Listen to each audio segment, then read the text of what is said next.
రోగాలు పోగొట్టి ప్రభువును నమ్మిస్తానని చెప్పకు. రోగం పోకపోతే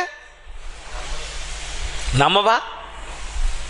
నేను ఒక మాట అంటాను చాలాసార్లు, సర్వలోకమునకు వెళ్ళి సర్వ సృష్టికి స్వస్థత ప్రకటించుడి అని బైబిల్లో ఉందా?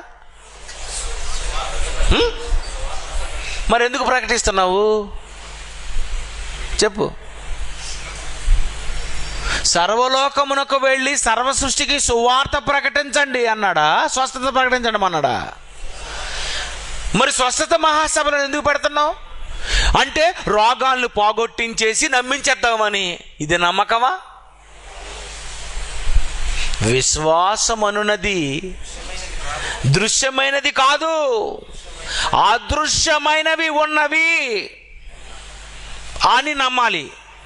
అదండి, అది నమ్మకం అంటే.